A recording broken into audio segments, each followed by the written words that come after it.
She called 911 on me while I was in my front yard cutting roses.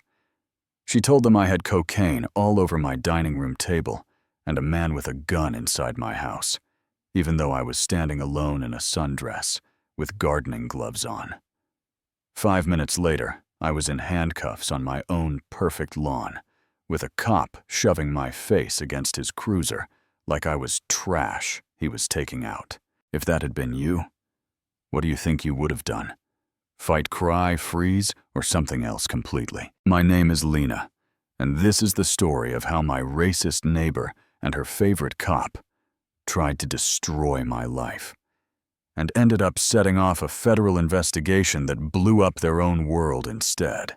They thought they were hunting a suspicious black woman with too much money. What they didn't know was that I am one of the FBI's top undercover agents living in a government safe house wired like Fort Knox. Yeah, that happened. Let me take you back to the beginning, because none of this started with handcuffs. It started with a car, a house, and one woman's hatred. The day I moved into Serenity Point, the sky looked fake. The air was too clean, the lawns too green, the houses too white and matching. If you've ever driven through one of those master-planned communities, you know exactly what I mean. Every mailbox identical, every front door approved by a committee, every shrub trimmed as if God himself had written the HOA rules. Serenity Point was built to be a bubble. No noise, no mess, nothing unexpected. The wildest thing that had happened there in years was some poor family painting their front door 2 shades darker than approved eggshell. And then I rolled in with a neon green Lamborghini Urus that sounded like it had been ripped out of a music video. I did not do that by accident. The house I was moving into sat at the very end of the cul-de-sac, a big, sleek, modern mansion that used to belong to some tech guy who flamed out and went bankrupt. Glass, steel, stone, minimalist lines, like someone dropped a magazine cover in the middle of suburbia. The bank quietly sold it to the federal government. The federal government quietly handed it to me. On paper, I was Lena Sterling, high-end consultant. In reality, that house was an FBI safe house built and wired so I could come back from deep cover and not have to look over my shoulder every second. I stepped out of the car, wearing an emerald silk dress that matched the paint job heels sharp enough to be a weapon hair in tight curls that the sun caught just right. I could feel the curtains across the street twitch. I didn't have to see the faces to know. When you're a black woman who's made it into spaces you weren't designed for, you learn to feel that gaze, the one that isn't just curiosity, it's suspicion. Like your very existence is a math problem they don't want to solve with hard work or talent, so they reach for lottery wrapper's girlfriend or illegal. You know what I mean. I walked up to the front door, placed my thumb on the biometric scanner, heard the lock click. That soft electronic sound. Only rich people and federal agents get used to, and the door swung open. I paused for a second and turned back, just looking at the street.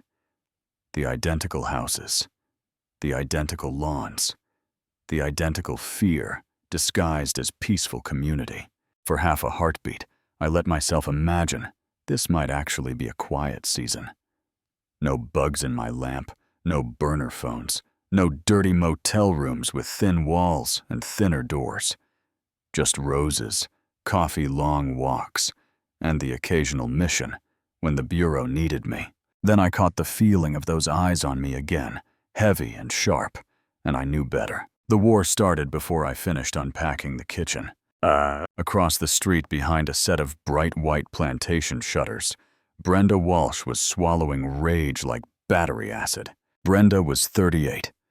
Blonde highlights, surgically perfected O's.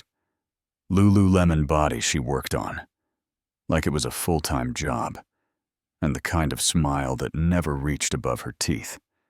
She saw herself as the queen of Serenity Point, unofficial, unelected, but no less self-appointed. Head of the HOA social committee, gatekeeper of neighborhood gossip, warden of aesthetic and moral standards.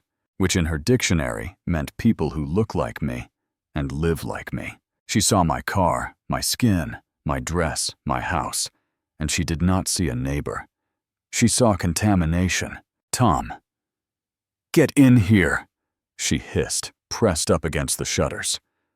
"You are not going to believe this." Her husband Tom wandered in, wiping his hands on his cargo shorts, already half checked out of his life. He saw the moving truck, saw the Lamborghini, saw me, and let out this low whistle. "Well, I'll be damned," he said, staring. "Looks like the neighborhood just got an upgrade in the scenery department." Wrong choice of words. Brenda gave him a look so cold it could have frosted the glass. "Don't be disgusting, Tom. That's the problem. She is moving into the Albright place." And just like that, the rumor factory fired up. "That house listed for $3.5 million, Tom said, squinting. "How in the hell does someone like that afford it? Someone like that." He didn't have to say the rest. You can probably guess where their minds went. Lotto, rapper, NBA side piece, drug money. Anything except the obvious answer, that maybe, just maybe, a black woman could make that kind of money the same way a white man does. Grind brains and doors kicked open through talent and work. It never even crossed their radar. By the time the sun went down that first night, Brenda had already decided I was a threat. And in her mind, threat meant remove. If you were in my shoes and knew two strangers were building a whole criminal story about you based on your car and your skin, would you march over there and introduce yourself with cookies? Or would you stay on your lawn and wait to see who they really are? I picked the second option. 2 days later, I was kneeling in the front yard in a straw hat and tank top, hands covered in dirt, trying to coax these fragile orchids back to life when I heard it. The voice. "Hello there." Bright, sing-songy, just fake enough to make my neck muscles tighten. I pulled off my gardening gloves and stood up. Brenda was walking across the street in a pastel pink tennis dress. White visor sneakers, so clean, they looked like they'd never touched an actual court. She had that HOA welcome committee smile, big, polished, and sharp. "I saw you from my window and just had to come over and introduce myself," she said. "Did you?" I thought. Out loud, I gave her a polite smile. "That's very kind of you. I'm Lena, Brenda Walsh," she replied like she expected me to gasp. "From right across the street. My husband Tom and I are just thrilled to have a new neighbor. I'm actually the head of the HOA welcome committee. We take our community vida very seriously here. We like to make sure everyone fits in." There it was, the first shot wrapped in lace. "We like to make sure everyone fits in." I told her it was a beautiful neighborhood, that I loved the orchids. I kept my tone light. "I've worked undercover with men who would kill me for saying the wrong word, so trust me, I know how to keep it cool with a suburban tyrant in tennis shoes." She didn't want cool. She wanted to size me up. Her eyes did a full inventory. House, car, my watch, my hair, my skin, the way I stood. "Such a shame about the Albrights," she said. "They were lovely, quiet, respectable. We were all just hoping another nice family would move in, someone who understands the aesthetic we're trying to maintain." I smiled, just a hint. I've always had a deep appreciation for aesthetics. I'll do my best to live up to the neighborhood's high standards. She did not like that answer, so sterling. She continued, pretending to be casual. "Is that your husband's name?" "I'm not married," I said. Her eyes lit up for a second like she'd found a crack. "Oh, one of those modern career women. How wonderful for you. And what is it you do exactly to afford all this?" She waved her hand at my life like it was a crime scene. "I'm in private consulting," I replied, truthful, just not in any way that would help her. "Consulting," she repeated slowly, like the word tasted bad. "And that pays for a Lamborghini." "It's been a very good year," I said. "You know those little moments where you feel the air shift, even though nothing moved?" That was one of them. She realized I wasn't going to give her anything she could weaponize, and it made her furious. So she did what people like her always do when they can't control someone. She reached for rules. She pulled a thick, glossy folder out of her little crossbody bag and held it out like a citation. Well, this is the official HOA welcome packet. Covenants restrictions. Trash can placement. Lawn standards. Noise ordinances. We're very strict about parties and loud music. This is a quiet, family-oriented neighborhood. I'm sure you understand. Every word had a second meaning. We're very strict meant. We are going to police everything you do. Family-oriented meant. We don't think you count. Thank you, I said. Taking it, I'll read it cover to cover. You do that, she snapped. The fake cheerfulness was gone now. She turned spine ramrod straight and marched back across the street, probably already drafting the first email in her head. She thought she'd just laid down the law. What she didn't know was that I already lived in a very different kind of law. Here's what nobody knew about the house at 12 Serenity Point, except me and a handful of people in Washington. It was basically a quiet little spaceship. Those decorative eaves along the roofline housing for 4K cameras, with night vision and thermal imaging. That extra dish that looked like it might be for fancy satellite TV directional microwave antenna, tuned to pick up specific bands. The smart home system that came pre-installed a triple encrypted network wired into a secure government backbone. I didn't set any of that up myself. I'm not that kind of tech genius. The FBI's Technical Services Division did.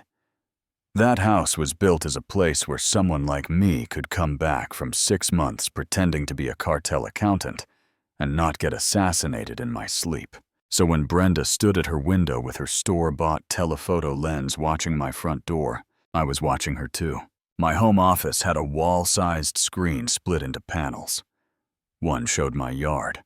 One showed the Walsh house across the street. One showed the street entrance to the cul-de-sac. Another scrolled streams of data. Open Wi-Fi traffic, public police radio, stuff like that. Nothing illegal, nothing hacking into private accounts level, but enough to build a picture. I watched as her searches shifted, as her emails started mentioning new neighbor, and doesn't seem right. And Lamborghini. I watched the way she paced in her living room, how often she lifted her phone toward my house. And eventually I watched her scroll to one particular contact in her phone. Rick. Officer Rick Jennings was one of those men who thinks old-school policing is a compliment. Mid-40s buzz-cut, permanent squint from too many years in the sun. The kind of swagger that comes from never being told no by anyone who mattered. He and Brenda had gone to high school together. Same social circle, same worldview. Over the years, she'd kept that thread alive with Christmas cards and country club hellos, just in case she ever needed a friend on the force. She decided her moment had arrived. She called his personal cell, not the station. He picked up on the second-ring voice, low and familiar. Brenda Walsh. To what do I owe the honor? She poured him a story. Mysterious black woman's suspicious wealth, flashing a fancy car. Vague consulting job attitude. She made sure to say I'd been evasive and hostile. She made sure to say green Lamborghini and single black woman with that kind of money in the same breath. She never said the words drug dealer out loud on that first call. She didn't have to. She planted the seed and let old bias do the rest. On the other end, he was quiet for a second, picturing it. Then asked, a green Lamborghini SUV style. That's right, she said. He made his decision in that one question. All right, listen to me. You were right to call. This does sound suspicious. Don't confront her again. I'm on shift tomorrow. I'll swing by. Take a look. In the meantime, you keep your eyes open. If you see anything strange, you call me directly. Not 911. Me. Understand, he handed her power she never should have had, and he handed me evidence I never could have asked for more perfectly. Because the thing about modern life is simple. Nothing like that stays private, if the right people are paying attention. From that day on, Brenda had a mission. Her yoga classes, her charity lunches, her book club. They all became background to the main event, proving that I was a criminal. She bought a high-end camera with a lens that could catch nose hairs from across the street.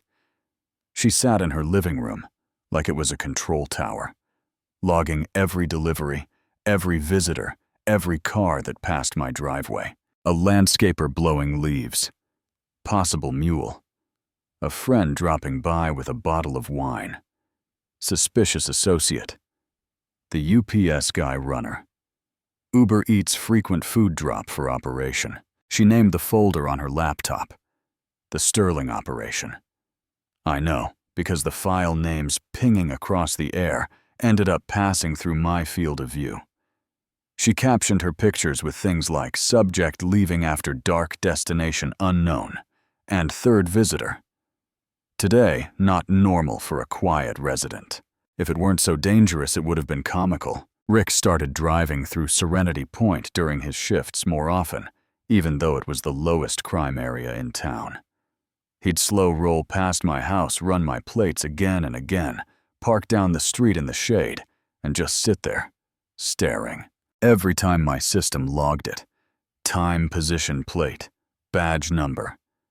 Every time Brenda would text him a few more updates, reading malice into whatever she could see from her couch. Inside my house, I sat at my desk, drank my tea, and watched them build their little fantasy world.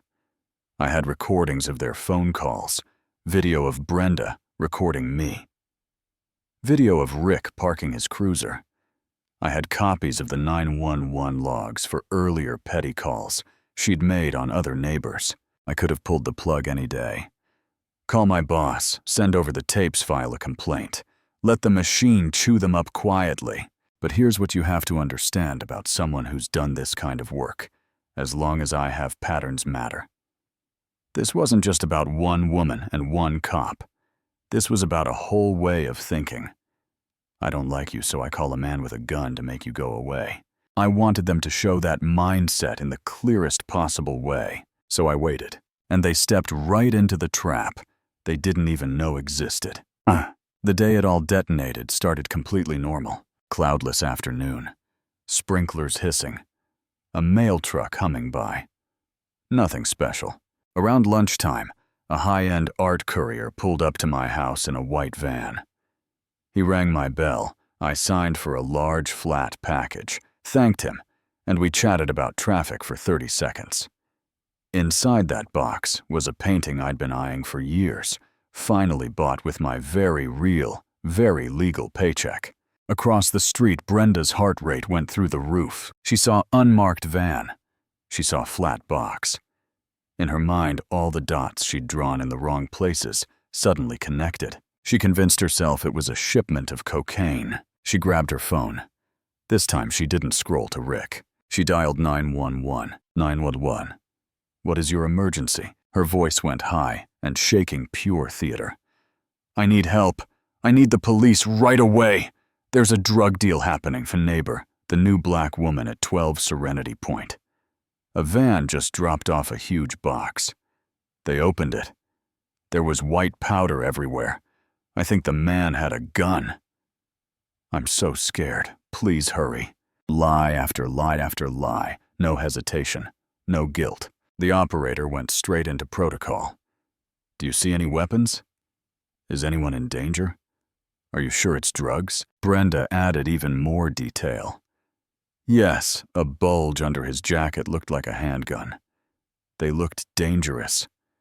This is a family neighborhood, I'm afraid, for my life. She gave my address, and with those words, she didn't just make a call. She aimed a loaded weapon. Because when you send armed officers to a house with the story guns and cocaine, you are inviting chaos. They dispatched units immediately, and one of those units was Sergeant Rick Jennings. Pattern interrupt for you. If you were sitting in your living room and heard sirens coming down your quiet street, and you knew somebody had just lied to 911 about, would you run inside, hide, grab your phone, or walk to the front yard, And pick up your gardening shears. I picked up my shears. I was in my front yard again. Straw hat, navy sundress, cutting dead leaves off my white roses. When I heard the siren, my security system had already pinged me. Northwood PD cruiser approaching. Plate recognized. Jennings. Cameras activated, recording audio calibrated. Inside my network started saving everything to multiple secure backups. The cruiser screamed through the gate like it was chasing a fleeing suspect instead of driving into a cul-de-sac with kids' bikes on the sidewalks. He parked diagonally across the street like some cop show. Extra swung his door open, one hand on his gun, the other adjusting his sunglasses. Across the street, Brenda had the curtains cracked just enough to get her camera lens out phone. In the other hand, maybe already drafting the group text in her mind. They got her. He walked straight onto my lawn without so much as a hello. "Can I help you, officer?" I asked. Still kneeling. "I think you can," he said slowly, enjoying himself. "We got a 911 call report of a major drug transaction at this residence. Something about a large quantity of cocaine and a man with a gun." He waited like he expected me to break into tears. "A 911 call." I repeated, standing up, taking my time. From a concerned neighbor, I presume. Maybe a Mrs. Brenda Walsh. The flicker in his eyes said I'd hit the mark. He didn't like that. He liked being in control of the information. "I don't discuss witnesses," he snapped. "I'm here to investigate a felony in progress. Stand up, put your hands where I can see them." I looked down at my roses, then back up at him. "Officer, as you can see, I'm in my garden. There are no drugs, no guns. Just a very frightened and very imaginative woman who lives over there." He stepped closer, unfastening the strap on his holster. The threat was clear, even if the gun stayed put. "I'm not asking again," he barked. "Stand up now or I will make you." I let out a breath, set my shears down carefully on the grass, and rose to my full height. I'm taller than him, and the sun was at my back, so for a second he was standing in my shadow. "You know, officer," I said quietly. "The problem with being a bully is you get so used to people cowering that you forget what it feels like when someone isn't afraid of you." That was it. That was all it took to push him over the edge. He lunged. He grabbed my arm hard enough to bruise, jerked me around with way more force than necessary, and yanked my hands behind my back. I didn't resist. Not a twist, not a flinch, nothing. My body went limp, not from fear, but by choice. I wanted that video to be unmistakable. He cuffed me so tight I felt the metal bite into my skin. "Stop resisting," he yelled, even though I was barely even breathing hard. "On what grounds am I under arrest?" I asked. Voice steady even as pain shot up my arms. "Possession with intent to distribute based on a sworn eyewitness who saw you with drugs, and a man with a gun," he said. "Now shut your mouth before I add resisting and assaulting an officer." Assault. While I was limp in a sundress with gardening gloves on the ground. Across the street, Brenda was practically glowing, holding her phone with both hands and now recording the whole thing with this wide, hungry smile on her face. It looked like she was watching the best show of her life. What she didn't know was that my cameras were recording her too. Every frame of her joy, every timestamp of her fearless neighbor act. He walked me across my own lawn like I was a trophy. Shoved my head into the patrol car hard enough that I clipped the frame, then slammed the door and stood there for a second, chest out, admiring his work. He thought he'd just restored order to his world. In reality, he'd just detonated a bomb right underneath his own feet. The ride to the station was surreal. Up front, he had one arm draped over the wheel, humming along to some classic rock song. Probably already rehearsing the story he'd tell the guys at the bar later. "Yeah, caught her red-handed. You know how it is, my gut was right. She thought she was better than us. Not on my watch." All that. In the back, my wrists throbbed where the cuffs had cut in. My shoulders ached. But my mind was clear. I wasn't thinking about the cell they were going to put me in, or what the local judge might say. I was thinking about one phone call. They processed me like any other suspect. Took my prints, my mugshot, chained my cuffs to a ring on the wall, in a little gray room that smelled like bleach and stale air. Rick shoved an old phone toward me and said, "You get one call. Better make it count." He stepped out probably to go make his report, match the fantasy he'd been building with Brenda for days. I picked up the phone, dialed a number I didn't have written anywhere, the kind of number you memorize once and never forget. The line clicked. Kincaid, a deep voice said, "Assistant Director Kincaid. This is Special Agent Lena Sterling." I said the word smooth, rehearsed, like flipping a switch. "I'm in custody at Northwood Municipal PD. I've been arrested by Sergeant Rick Jennings, badge 7114, on fabricated drug charges. The arrest was based on a false 911 call by a civilian conspirator. The entire incident, conspiracy, harassment, assault, has been documented on the Safe House system. Audio-video timestamps." There was a beat of silence. "Then, are you injured?" His tone had gone from curious to razor-sharp in one sentence. "Minor injuries to my wrists and shoulder. Nothing life-threatening," I replied. "Understood," he said, voice like steel now. "Do not say another word to anyone. I am invoking federal protocol. That station is now a federal crime scene. The cavalry is coming, and they are coming in hard." Click. I put the phone down gently, leaned my head back against the cool painted cinder block, and smiled for the first time that day. You ever have a moment where you know the whole board just flipped, even though nobody else has realized it yet? That was mine. Stick around because what happened next will blow your mind. Less than 20 minutes later, the whole world tilted for the Northwood PD. I didn't see it with my own eyes, but I saw the footage later. The convoy of black SUVs roaring up to the station, blocking off the street doors opening before the cars fully stopped. Agents in dark vests pouring out FBI in big yellow letters across their chests. Rifles held low, but ready. Inside, some poor rookie was stirring his coffee when the front doors burst open and a voice bellowed, "Nobody moves!" Step away from the computers. This building is now under federal jurisdiction. Another team swept down the hallway toward the captain's office legal staff, in suits right behind them, waving warrants thick enough to use as doorstops. Agents fanned out, securing evidence, ordering officers to empty their pockets, step away from the terminals, hand over surveillance footage. In the middle of all that chaos, two agents walked into Rick's little office. He was just finishing his report pen, scratching out some lie about me resisting arrest, and visible narcotics that never existed when they filled the doorway. "Sergeant Jennings," one of them asked. "Yeah," he said, looking up annoyed. "Can this wait? I'm in the middle of—" "We need you to come with us," the agent said. "You're being detained for questioning in a federal civil rights investigation. Place your hands behind your back." The shock on his face must have been something to see. He sputtered about being one of you, about backing the blue, about misunderstandings. But none of it mattered. They took his gun. They took his badge. They put him in the same kind of cuffs he'd just used on me and marched him past his own co-workers.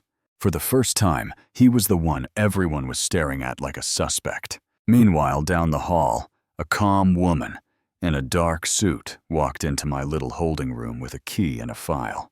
"Special Agent Sterling," she said, nodding. "I'm Agent Harris, Office of Professional Responsibility. Let's get those cuffs off you." She unlocked the chain from the wall, then the cuffs from my wrists, her eyes narrowing at the angry red marks circling my skin.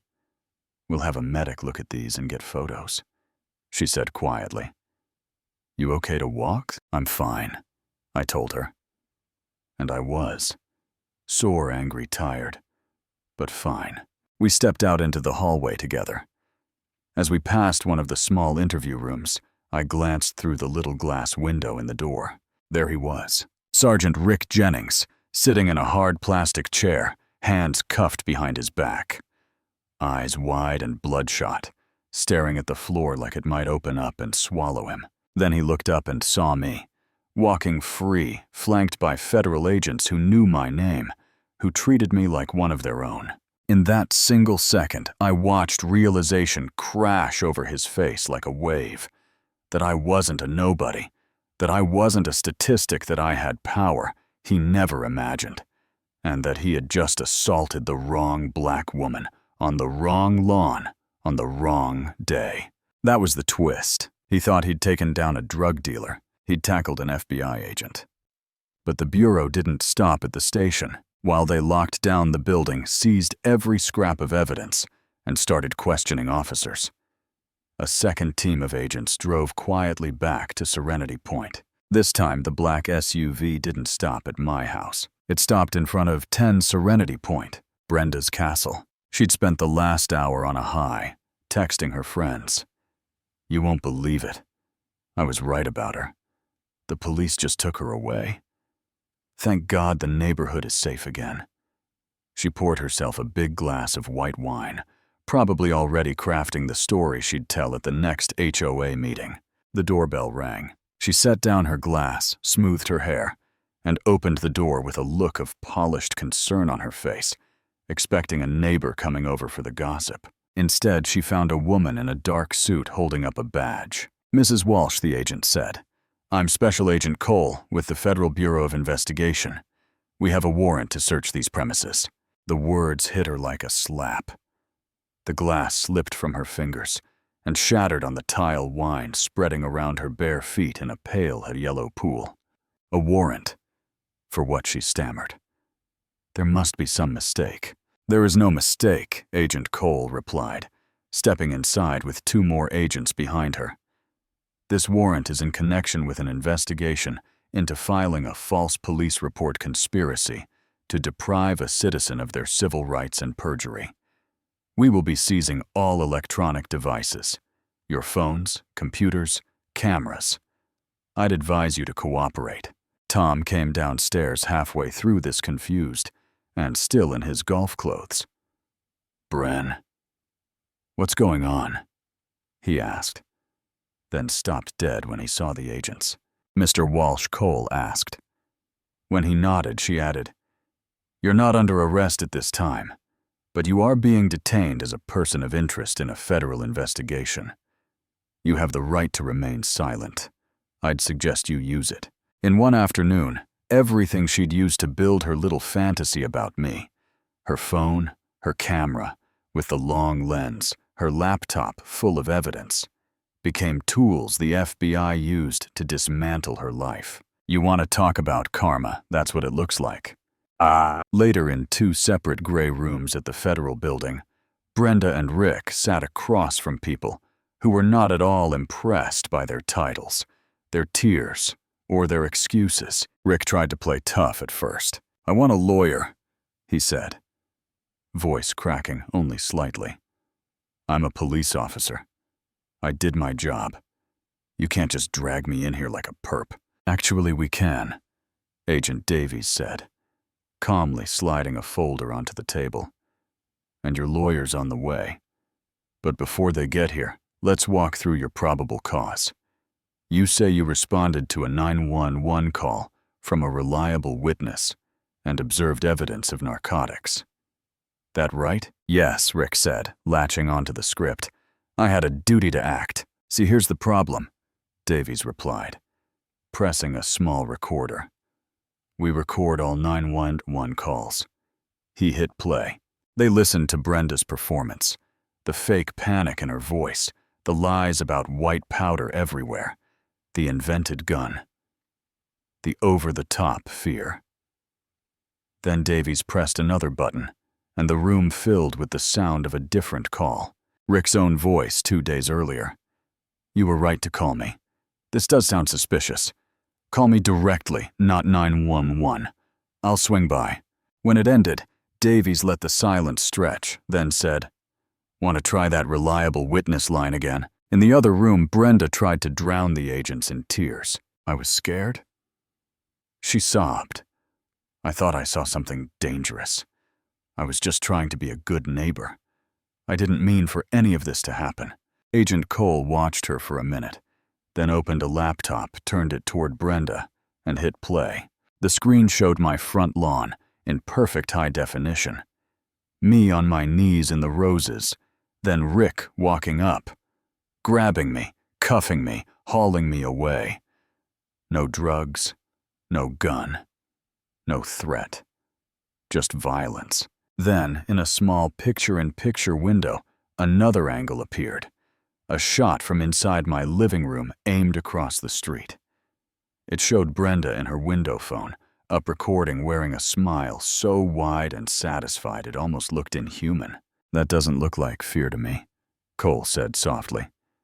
Does it look like fear to you, Mrs. Walsh? Brenda stared at the screen at her own face, and something inside her seemed to crack. We also have your texts to your friends, Cole continued, where you bragged about being right about the drug dealer. We have your emails to Sergeant Jennings encouraging him to keep an eye on your neighbor. We have the data from your camera, all neatly organized in a folder called the Sterling Operation. You built your own case file. For us. Back in Rick's room, Davies pulled out one more sheet of paper from his folder and slid it across. At the top was my bureau photo. Not the one from the mugshot, but the one from my personnel file. Underneath, in clean black letters, Special Agent Lena Sterling, Federal Bureau of Investigation. A list of commendations, awards, and citations filled the rest of the page. Rick read it once, then again, then again. His lips moved silently, like he was trying to push the words away. He couldn't. He hadn't just roughed up some random black woman he could disappear into the system. He'd assaulted a federal agent under color of law, with malice on camera. He put his head in his hands and let out a sound that didn't sound like a cop anymore. It sounded like a man realizing his whole life had just gone off a cliff. Do you think that's enough of a consequence for what he did? Or do you feel like nothing can really balance that scale? I still ask myself that. The fallout was fast and very public. The chief, under pressure from the Justice Department, fired Rick before the end of the day. Effective immediately, Sergeant Richard Jennings is terminated for gross misconduct and violation of departmental policy, the statement said. His smiling academy photo ran on every local news site under headlines about civil rights violations and federal investigation. Brenda was charged and held without bail. The prosecutors argued that because she had knowingly fabricated a violent crime and used the police as a weapon, she was too dangerous to release. The next morning, cameras were waiting when they walked her from the detention center to the transport van. Orange jumpsuit. Hair a mess, hands cuffed. Tears streaking her face, trying to hide from the lenses that had once belonged to her. The same internet that had gossiped about her charity work and her vacation photos now shared clips of her being led away. The caption under one video said it best, HOA Karen gets federal reality check.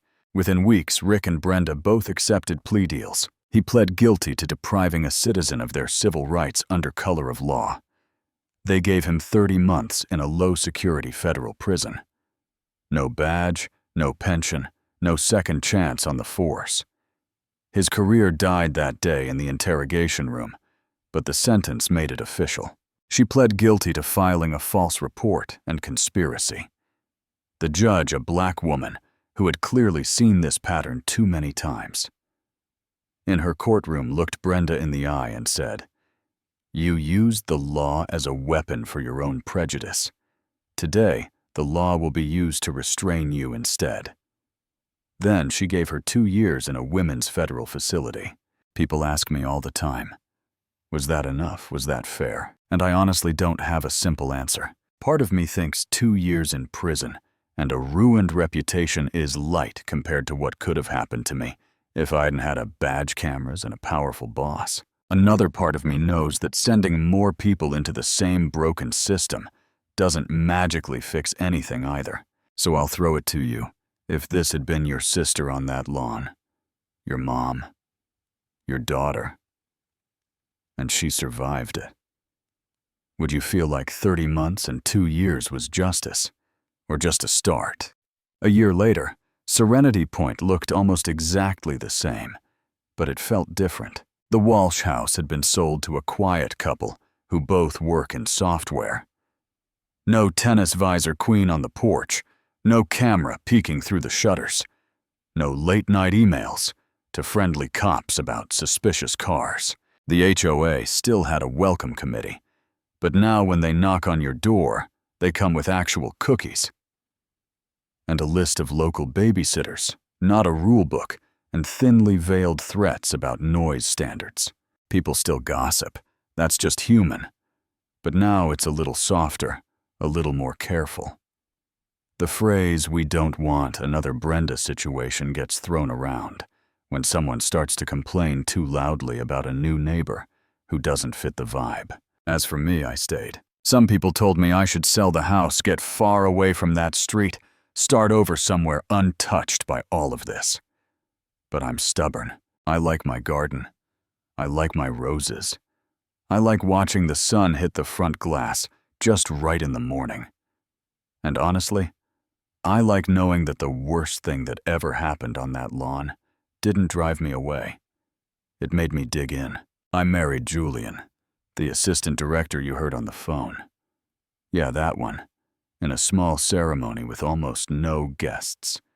Just a handful of people who understood what it means to live with one foot in the light and one in the dark. On a warm afternoon not too long ago, I was back in the same spot, knees in the dirt straw hat, on trimming those same white roses. The memory of the cuffs, the weight of his hand on my arm, the sound of Brenda's voice on the 911 tape. They're still there, but softer now, like echoes instead of gunshots. Julian walked out onto the patio with 2 glasses of lemonade and sat down where he could see me. "Got the final report from DOJ today," he said after a while. "Northwood's got a new chief. Mandatory de-escalation and bias training. Your case is now required reading at the academy. They're using it as a textbook example of how to document and respond to civil rights violations." I clipped a perfect rose and held it to my nose, breathing in the scent. For a moment, all I could smell was sunlight and petals and clean earth. "I don't take any pleasure in what happened to them," I said quietly. "Their lives are wrecked. Their families are wrecked. Sometimes I think about Brenda sitting in that prison cafeteria, or Rick looking over his shoulder in there, and I feel tired, not happy. They wrecked their own lives," Julian said gently. "You didn't frame them. You didn't lie about them. You didn't call 911 and make up guns and cocaine. They did that. You just made sure the truth was louder than their lies." He squeezed my hand. "You didn't beat them with anger. You beat them with preparation, patience, and the law." He was right. I could have fought on that lawn. I could have screamed. Swung, cursed him out, given them the messy, angry black woman stereotype they were practically begging for. I didn't. I let them show the world exactly who they were. Because here's what I want you to take from this. More than anything else, true power is not always about who swings the hardest. Sometimes it's about who stays calm, hits record, and trusts that the truth, once it's out in the open, can do more damage than any punch. Now I want to ask you something really honestly. When you see a black woman in a nice car, in a nice neighborhood, in clothes that say money and power, what's the first story your brain runs? Is it, wow, she must be killing it at her job? Or is there a little whisper? Who is she with? What does she really do? Is that really hers? Be real with yourself, because that's where this starts. And what do you think about what happened to Brenda and Rick? Was it justice overkill? Not nearly enough. If calling the cops is a form of power, and it absolutely is, what responsibility do we have when we use it? Should there be harsher consequences for false reports that could have gotten someone killed if it were you or someone you love? What would you want to see happen? I'm not asking these questions to start a fight in the comments, though I know some of you are ready to go. I'm asking because stories like mine are not rare. They're just rarely recorded from 4 angles with federal backup. Most people don't have the badge, the cameras, the boss who can turn a local station into a crime scene in 20 minutes. Most people just have their word against somebody who looks and sounds more credible to the system. So if this story hit you, made you angry, made you sad, made you rethink the way you see those viral Karen videos, or the way you yourself react to people who don't look like your idea of normal in your neighborhood, do me a favor. Hit that like button so more people see it. Share this video with someone who needs a reality check, and make sure you're subscribed so you don't miss the next time we dig into stories like this. Stories where justice doesn't come easy, but when it finally shows up, it changes everything. And please tell me your thoughts down below. Do you think the sentences were fair?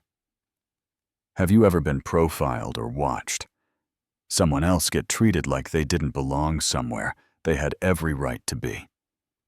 Or, and be honest here, have you ever caught yourself clutching your own purse or crossing the street because your mind told you a story about someone you didn't even know? Drop it in the comments. Argue, agree, push back, tell your own story. I read as many as I can, and I mean it when I say this. Your voice in that little box under this video is part of how things change. Because as long as people like Brenda and Rick think they can act in the dark, they will. And as long as we keep turning the lights on, they won't get away with it forever.